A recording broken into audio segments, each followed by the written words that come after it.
Meliodas, le personnage principal du précédent manga de Nakaba Suzuki, Steven Deadly Sins, est issu du légendaire clan des démons. Prince de ce clan, il possède différentes formes variées grâce à son pouvoir démoniaque. En outre, il est l'ancien chef des Steven Deadly Sins et aussi le mari de la reine Elisabeth, Léonesse. Donc, yo les bros, ici le manga. J'espère que vous allez bien, car pour ma part ça va super. Aujourd'hui, on se retrouve pour parler de Nanatsu no Taizan. Oui, vous avez bien entendu. Et comme lu à travers le titre de cette vidéo, on va explorer aujourd'hui toutes les formes démoniaques de Meliodas, l'ennemi juré du roi du chaos Arthur Pendragon et le puissant roi de Léonesse. Si vous aimez ce genre de contenu, faites-le moi savoir en explosant la barre des likes. Objectif minimum 100 likes sous cette vidéo pour que je sache que vous kiffez putain. Et je pourrais ainsi faire plus de vidéos sur ce genre de contenu. Partagez la vidéo, abonnez-vous si ce n'est pas encore fait tout en activant la cloche bien évidemment. Et laissez vos avis et autres dans les commentaires, ça aide grave pour le référencement de la chaîne. Dans cette vidéo, nous allons plonger dans l'évolution de Meliodas depuis le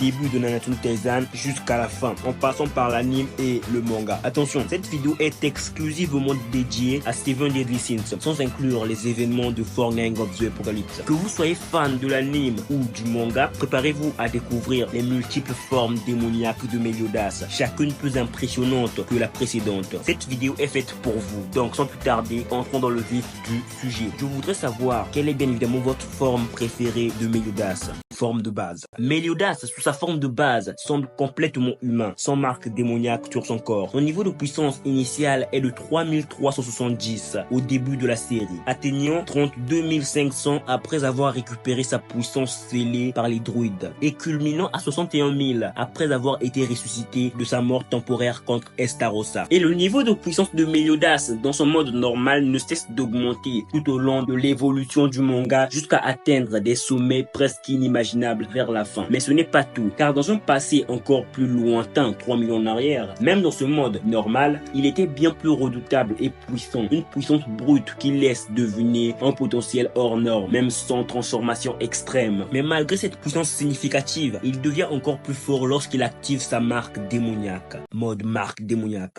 En activant sa marque démoniaque, Meliodas voit sa puissance passer de 3370 à 4400 et de 32 500 à 56 000, etc. Cette marque est son premier mode sous tension en cas de difficulté, bien qu'il hésite à l'activer au début. Cette marque lui permet aussi de résister aux attaques physiques tout comme aux attaques magiques, mais il n'est pas invincible. Tout comme pour le mode normal, le niveau de puissance de Meliodas avec l'activation de la marque démoniaque continue d'évoluer au fil du temps. Et cette montée en puissance lui permet même de surpasser des personnages redoutables comme Dahlia, le second roi des fées, sans même avoir besoin de recourir à d'autres modes encore plus cheatés. Une prouesse qui démontre l'ampleur de sa force même sous cette forme. Et aussi, imaginons un peu la surprise de ses ennemis lorsqu'ils ont vu la marque démoniaque s'étendre sur son corps, annonçant une montée en puissance terrifiante. Ce mode nous ramène donc à son état suivant, le mode Berserk. Quand Meliodas libère une grande quantité de pouvoir démoniaque via sa marque démoniaque, il entre en mode Berserk. Cet état se manifeste lorsqu'il est enfermé et doit se libérer d'urgence, ou lorsqu'il abuse trop de son pouvoir démoniaque, un peu comme Tristan, devenant alors une machine à tuer dénuée d'émotion. Le mode Berserk fut tellement redouté que même ses alliés redoutaient à l'approcher au vu de cette forme. Il devient littéralement une machine à tuer sans la moindre trace d'émotion. La première occurrence de ce mode se produit lorsqu'il est aspiré dans un artefact magique appelé la déesse sombre, créé par le clan des déesses pour sceller les démons. Ce puissant artefact fonctionne sur des êtres démoniaques proches après avoir récité un sortilège magique. Nous avons vu une variante dans l'arc d'Alphard avec Argberg dans Fortnite of the Apocalypse. Mais bon, nous n'abordons pas cette suite dans cette vidéo. Veronica utilise cet artefact pour sceller Meliodas et ainsi ramener sa sœur Elisabeth au royaume de Léonesse, enfermant ainsi Meliodas à l'intérieur, croyant qu'il ne pourrait pas s'en échapper en tant que démon. Cependant, Meliodas se libère en libérant un pouvoir démoniaque massif, entrant ainsi en mode Berserk.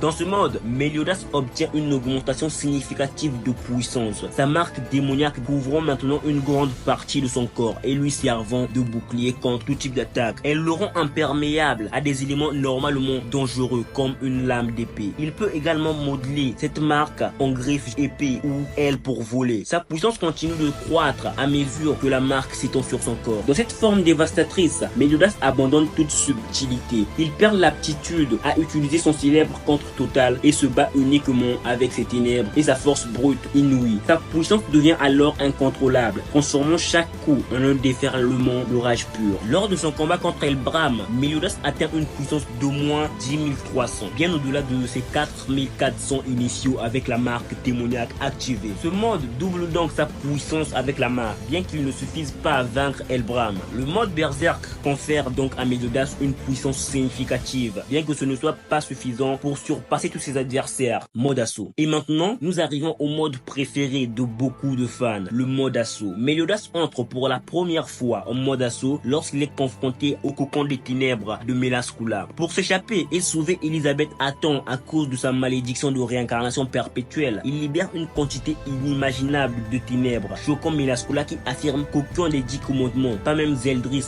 ne pourrait le faire sans avoir recours au pouvoir du roi démon. Ce mode est tellement redouté que Melascula déclare tout simplement que tout est fini pour eux. Pour ceux qui ne le savent pas, Meliodas fut le leader des 10 commandements à un moment donné de sa vie, étant tel un ange de la mort avec cette forme, le mode assaut bien évidemment, redouté par toutes les races. Il était en fait le Maël du clan des démons. Melascula ayant déjà côtoyé ce mode de Meliodas est donc à même de prononcer ces mots. Ce mode est également connu sous le nom de True Magic Form. Je sais que mon accent anglais est juste ouf, mais bon. Et ce mode libère littéralement les limites même de son pouvoir démoniaque, mettant en danger ses émotions qui pourraient être perdues à tout jamais, retournant bien sûr dans le purgatoire. Sous cette forme, son niveau de puissance atteint facilement les 140 000. Lorsque nous voyons ce mode pour la toute première fois dans le manga, Meliodas perd d'abord ses souvenirs et ses émotions, croyant être encore le leader redouté des 10 commandements et ne connaissant qu'à peine le lion de l'orgueil Escanor. Il devient l'incarnation de l'arrogance, dominé par son pouvoir juste après son représentant qui était Escanor. Dans leur confrontation, Meliodas domine facilement Escanor, le poussant à entrer en mode The One. Cependant, même sous cette forme, Meliodas est vaincu par l'épée divine d'Escanor, d'après moi la plus puissante des techniques d'Escanor. Il est à noter qu'Escanor subit plus de dégâts que Meliodas durant cet affrontement. Mais bon, au vu de son arrogance, il ne pouvait le faire paraître durant leur affrontement. Il devait gagner car il est l'orgueil du lion putain. Mais en fait, il semble toujours ironique qu'à chaque fois que Meliodas entre dans une nouvelle forme, il se fait littéralement battre peu de temps après. En mode Berserk, il perd face à Elbram. Et là, en mode assaut, il perd face au lion de l'orgueil Escanor. Meliodas reste dans ce mode pendant un certain temps, devenant apparemment de plus en plus fort. Bien qu'il récupère petit à petit ses souvenirs, ses émotions ne reviennent complètement que bien plus tard. La chose la plus impressionnante dans ce mode est la facilité avec laquelle il met un giga coup de pression à Estarossa, Zeldris avec le pouvoir du roi démon et Cusack en même temps tout en protégeant Elisabeth. Sous cette forme, il est infiniment plus puissant que lorsqu'Estarossa l'avait temporairement tué. Bien que cette forme ait révélé au départ une dangereuse perte de mémoire pour Meliodas, il a fini par la dompter totalement. Avec le temps, il a atteint une maîtrise parfaite du mode assaut, l'activant et le désactivant à volonté sans la moindre difficulté. Sa puissance alors devient à la fois terrifiante et maîtrisée, un véritable symbole de son évolution. Mode roi démon. Le roi démon possédant le corps de Meliodas est une autre transformation puissante et fascinante. Lorsqu'il prend possession de son corps, le corps de Meliodas vieillit, grandit et ressemble davantage à un adulte. Sous cette forme, il obtient une toute nouvelle tenue associée au pouvoir divin du roi démon. Une tenue blanche avec des bottes et des gants en or, des ailes de ténèbres et des tentacules d'or. Ces tentacules peuvent changer de forme et attaquer rapidement l'ennemi. Le roi démon dans le corps de Meliodas peut battre tous les péchés capitaux, même Ban après sa sortie du purgatoire. Si les émotions de Meliodas ne combattaient pas le roi démon de l'intérieur, Ban aurait probablement été vaincu après un certain temps. Dans cette forme, le roi démon possède un pouvoir redoutable, lui permettant d'invoquer des créatures d'une puissance écrasante pour l'assister dans ses combats. Il les utilise notamment dans sa tentative d'éliminer les Seven Deadly Sins, bien qu'il se heurte à la détermination de son propre fils cadet Zeldris, qui finit par le contrecarrer. Ce mode incarne une autorité absolue, appuyée par des alliés monstrueux au service du roi démon.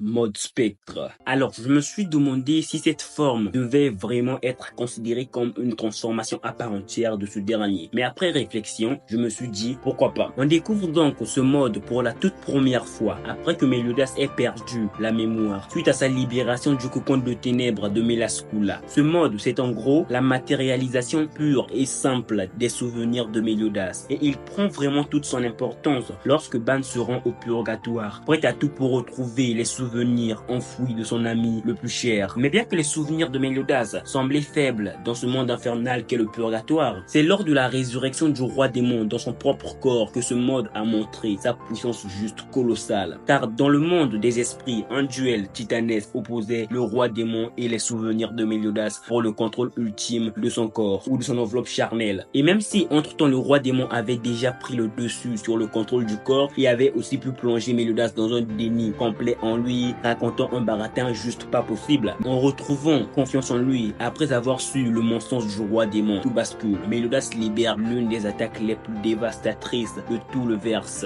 le trillion de ténèbres, une masse condensée de ténèbres avec une forme et une densité inouïe, capable de transpercer tout sur son passage, y compris l'armure et la chair du roi démon lui-même. Et tout ça sans la moindre marque démoniaque. En fait, je considère ce mode comme une véritable forme, car comme appris à travers le manga, ce n'était pas tout à fait Meliodas, mais bel et bien la manifestation de ses souvenirs. Alors dites-moi dans les commentaires ce que vous pensez de cette forme. Est-elle légitime ou pas? Mode roi démon de Meliodas ou mode divin? Lorsque Meliodas brise les malédictions infligées à lui et Elisabeth, un tout nouveau mode apparaît, le mode roi démon ou le mode divin. Cette forme ressemble à celle utilisée par le roi démon, mais Meliodas garde son apparence enfantine. Ce mode se crée lorsque Meliodas utilise son pouvoir originel, un pouvoir égal ou même supérieur à celui du roi démon et de la divinité suprême. En brisant avec une facilité déconcertante les malédictions infligées à lui et Elisabeth, Meliodas démontre qu'il est possiblement plus puissant que ces divinités. C'est Meliodas à son niveau maximum, capable d'invoquer plus de pouvoir que jamais auparavant. Cependant, ce pouvoir incroyable et ultra cheaté a un prix, car Meliodas ne pouvait plus rester dans le monde humain pendant plus d'un jour